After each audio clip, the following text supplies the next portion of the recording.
یہ اللہ رب العزت کا بے پناہ فضل و احسان ہے کہ اس نے ہمیں یہ توفیق دی کہ ہم قرآن سمجھ رہے ہیں اور سیکھ رہے ہیں۔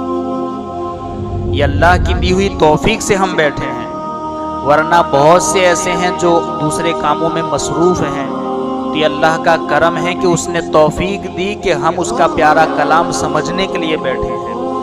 اور اب دیکھیں، آپ بیٹھے ہیں قرآن سیکھنے کے لیے، سمجھنے کے لیے۔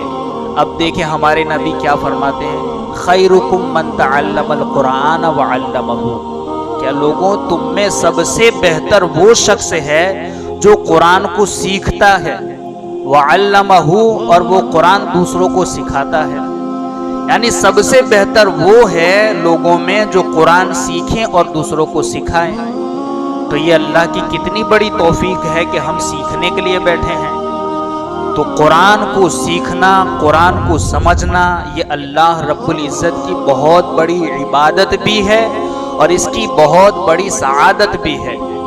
تو ہمیں قرآن کو پڑھنا بھی چاہیے اور مستند تفاسیر کے ذریعے قرآن کے معنی کو سمجھنا بھی چاہیے۔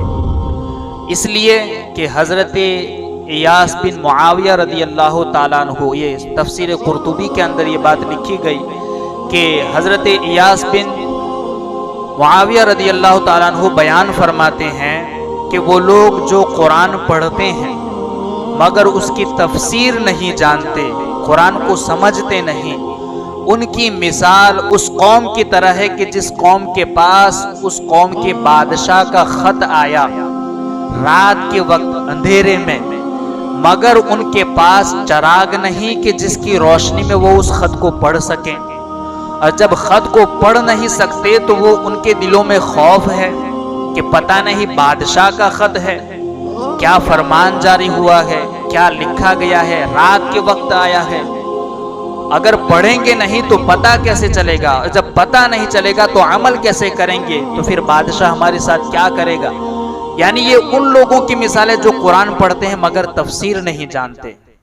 اور پھر فرماتے ہیں وہ لوگ جو قرآن پڑھتے ہیں اور اس کی تفسیر سمجھتے ہیں، تفسیر جانتے ہیں، ان لوگوں کی مثال اس قوم کی طرح ہے کہ جن کے پاس قاصد تو آیا، خط لانے والا، مگر چراغ لے کر آیا، تو ان لوگوں نے پھر اس چراغ کی روشنی میں خط کو پڑھ لیا، اور جب پڑھ لیا تو اسے سمجھ لیا اور عمل کر لیا۔